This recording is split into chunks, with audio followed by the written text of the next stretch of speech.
Conversa agora ao vivo com o Dr. Alexandre Naime Barbosa, que é vice-presidente da Sociedade Brasileira de Infectologia, também professor da Unesp. Doutor, bem-vindo, muito obrigada pela presença com a gente neste domingo. Muito boa noite, Roberta, muito boa noite a todo mundo que está ligado na CNN. Doutor, queria começar te perguntando, antes da gente falar sobre essa nota, sobre a importância do uso de máscaras neste momento, na visão de vocês, da sociedade brasileira, queria falar um pouquinho sobre essa sublinhagem, a BA.2. A nossa repórter acabou de dizer que a maioria dos casos já está sendo confirmada dessa variante. A gente tem informações sobre o escape dela em relação às vacinas que tomamos até agora, doutor? A variante BA2, ela não difere da BA1, muito menos da linhagem original da Omicron em relação à efetividade das vacinas. Nós sabemos que as vacinas contra a Covid, elas mantiveram a eficácia contra os desfechos duros na variante Omicron em geral. Então, nós sabemos que, principalmente contra o desfecho hospitalização, contra o desfecho óbito, que são aquelas variáveis que mais interessam, as vacinas continuam bastante efetivas e corroborando o que nós sempre falamos em relação à dose de reforço. Contra a Omicron, é essencial que a população em geral tenha a terceira dose, a primeira dose de reforço efetuada, e que as populações mais vulneráveis tenham as suas doses de reforço, a quarta dose feita, para que essa efetividade contra a hospitalização e óbito seja mantida. Não há diferença em relação às sublinhagens da Omicron, a BA1, a BA2, ou mesmo a BA4 e a BA5, que já estão circulando de alguma forma em outros países e de forma menos intensa no Brasil, em relação à efetividade das vacinas. Sim. Doutor, o que a sociedade está explicando nessa carta que vocês vão divulgar nessa próxima semana? Na verdade, nós vamos reforçar o que a Associação Médica Brasileira, junto com todas as outras sociedades, já colocaram. O uso de máscara é um item muito importante para a segurança pessoal, para a segurança individual. É considerada desde sempre, até muito antes da pandemia, um equipamento de proteção individual. E, nesse momento de alta transmissão que nós temos, as populações mais vulneráveis, aquelas pessoas que, mesmo vacinadas, ainda acabam tendo risco, principalmente de hospitalização e óbito, devem manter o uso, o que a gente chama de gerenciamento individual de risco, quando estiverem em ambientes fechados, ambientes com aglomeração. É por isso que muitas autoridades vêm reforçar a recomendação do uso de máscara. Então, a recomendação significa orientar que é sim um equipamento de proteção muito importante, evitando ou diminuindo o risco de infecção, principalmente desses grupos que são os mais vulneráveis. A Sociedade Brasileira de Infectologia, doutor, considera suficiente essa recomendação do uso de máscara em locais fechados? Nesse momento em que a flexibilização que houve nesses últimos meses acabou por fazer com que muitas pessoas tivessem uma sensação de segurança muito maior, fica muito difícil a obrigatoriedade de uso de máscara. Mas é óbvio que, a depender do estado em que a pandemia esteja, por exemplo, se num cenário improvável nós voltarmos a ter alta de hospitalização e óbito, essa recomendação ela tem que mudar para obrigatoriedade, ou seja, nós temos que ir tomando os passos dentro da pandemia de acordo com o que os números se apresentam. Mas nós não estamos mais no começo de 2020, quando nós não tínhamos nenhuma arma contra a prevenção ou mesmo contra o tratamento em relação ao SARS-CoV-2.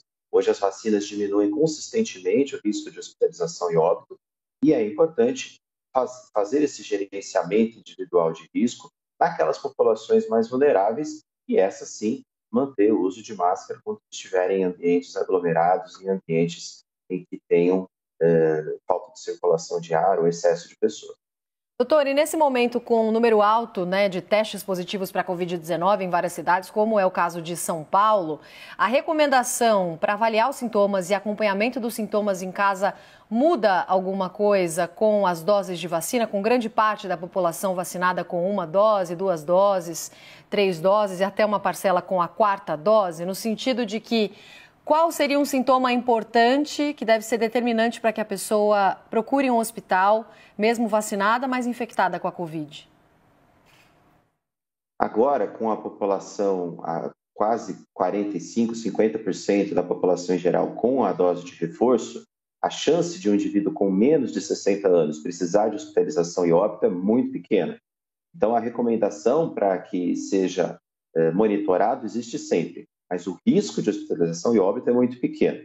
O que nós temos que tomar cuidado são com aquelas pessoas que estão parcialmente imunizadas ou não imunizadas, que há algum tipo de hesitação vacinal, pessoas que tomaram 2 doses, principalmente aquelas pessoas de mais idade ou que tenham comorbidade que não tenham feito a 3ª dose ou a 4ª dose. Essas pessoas, elas são consideradas grupos especiais de risco e devem sim procurar atendimento médico sempre que tiverem diagnóstico. E uma coisa que está acontecendo, infelizmente, nessa onda que nós temos agora, nesses últimos 2 meses de aumento do número de casos, é que, infelizmente, existe uma baixa testagem. E a baixa testagem é o pior dos cenários, porque eu não tenho diagnóstico, não tenho notificação e, muito menos, não tenho monitoramento desse paciente. Sim. Doutor, eu queria chamar atenção para isso que o senhor citou.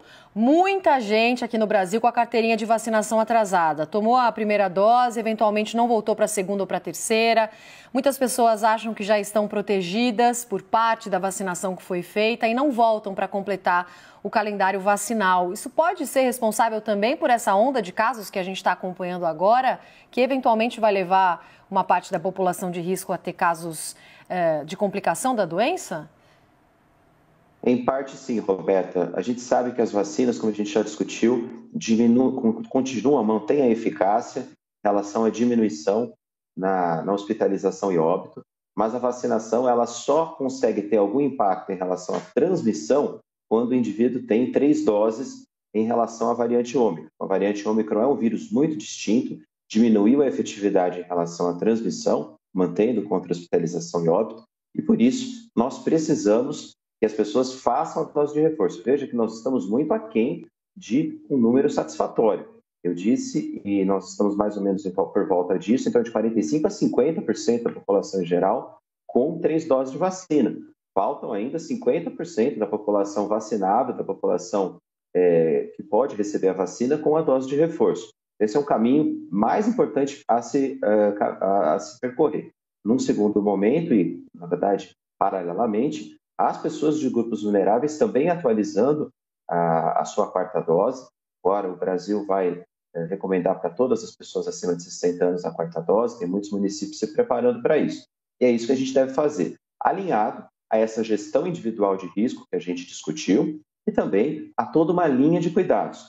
Estão chegando no Brasil e também chegando pelo SUS, medicações que vão poder ajudar as vacinas em termos de prevenção, que é o que a gente chama de anticorpo monoclonal, e mesmo medicações que têm comprovação de eficácia na fase leve, nos primeiros dias de Covid.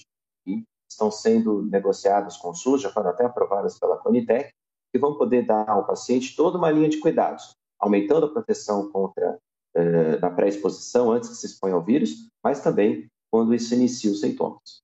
Tá certo, doutor Alexandre Naime Barbosa, vice-presidente da Sociedade Brasileira de Infectologia e também professor da Unesp. Doutor, obrigada pela entrevista, bom trabalho. Uma ótima noite a todo mundo que está acompanhando a CNN. Obrigada, doutor.